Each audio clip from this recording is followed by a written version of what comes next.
Hello, my name is Charles James, and this is the second video in a series of 7 that discusses how to carve masks. The first video was an introduction, and this film will discuss tools. Before we talk basic tools, let's talk about 3 basic concepts I'd like you to keep in the back of your mind as we go through this discussion. Concept 1 is there are no straight lines in nature and everything is connected. That is, there's no straight lines in nature and everything is connected. Concept number 2 is that perfection is imperfection. Now this dichotomy will become clearer as we go along and look at face structure. Also, finishing process, okay? And concept number 3 is that everything is a process. Understand the process, be patient with yourself, and you will be pleased with the outcome. Okay? Now keep those 3 in mind. Now let's talk tools. When we're talking tools here, we want to understand one thing. It's all geared to taking away wood. We want to move wood. Second part of it is we want to move wood accurately. Okay? We want to move wood easily. We want to remove wood safely. Okay? And when we talk about that, let's talk about accuracy and look at calipers.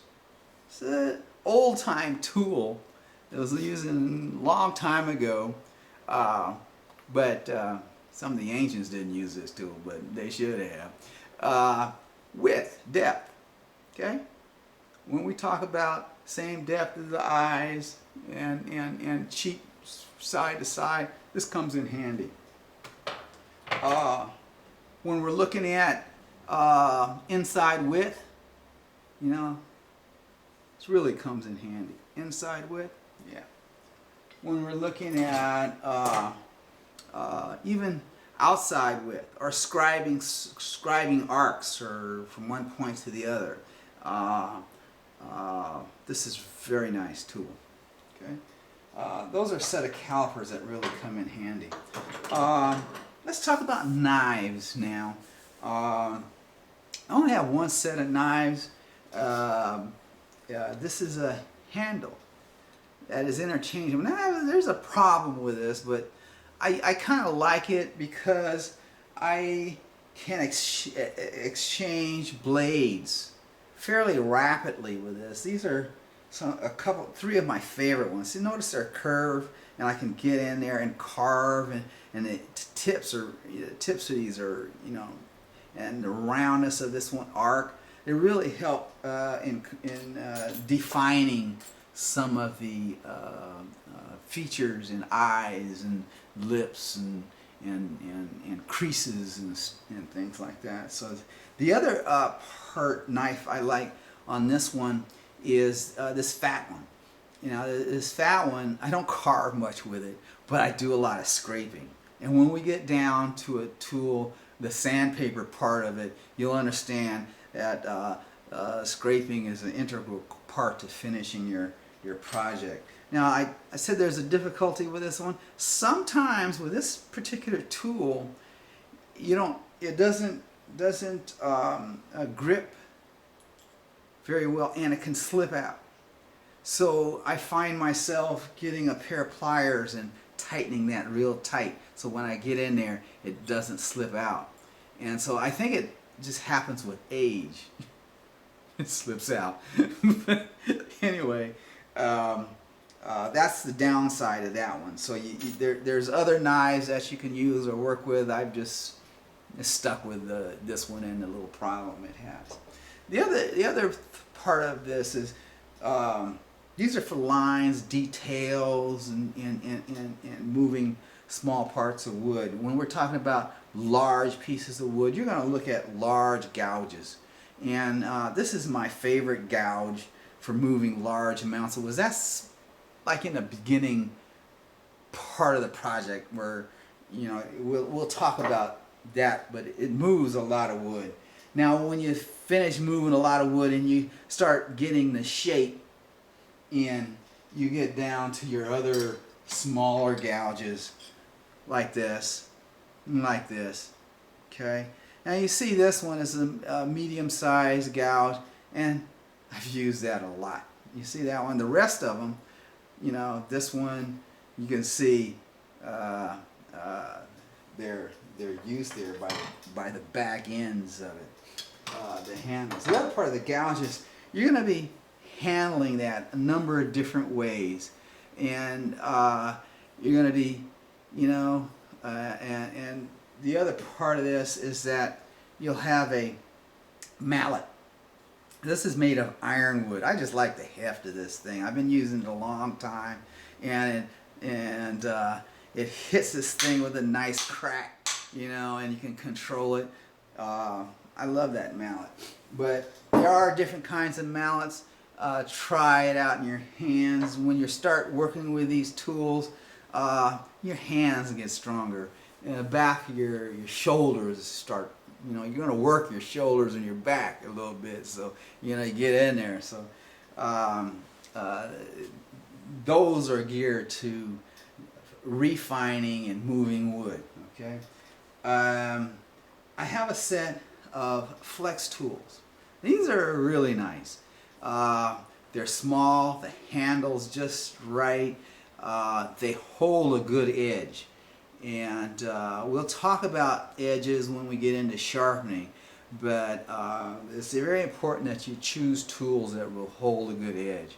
And this comes with a set of maybe 10 different blades, and see, that just comes out and you can exchange blades real easily. And that's important, because when you get into a piece and you're into it and you can't get that curve, that line that you want, flip it out like that, put in another blade, and you still have that curve in your mind that you want to achieve, and you can move into it fairly quickly. I have another set of gouges. It's smaller gouges, and they're smaller gouges, and they work very well for me. It comes in a set like this. Actually, I was given this as a present to my daughters. But see this? They hold a great edge, and I can do controlled cuts, and I can cut cross grain with them fairly good. And when you get to the nose, the end grain, chins maybe, the back of the head, end grains are very difficult, and sometimes you want to have a good controlled stroke with a very sharp edge. Okay, and let's see, a couple other things. You want to hold down your piece.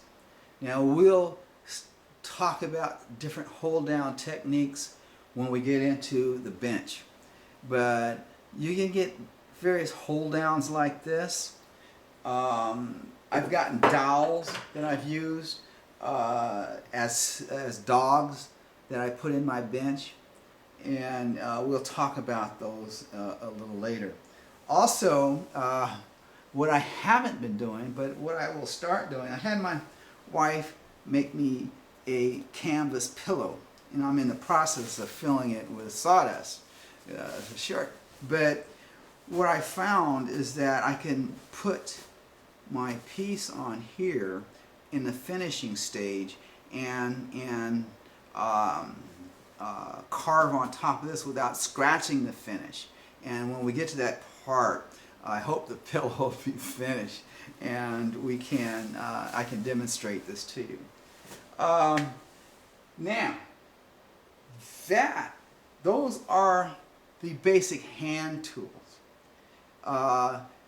In the next video, we will talk about power tools that will add to your experience and increase your efficiency. And I think that's it. Well, thank you very much, and it's been fun. Look forward to doing this again with you. Take care. Bye-bye.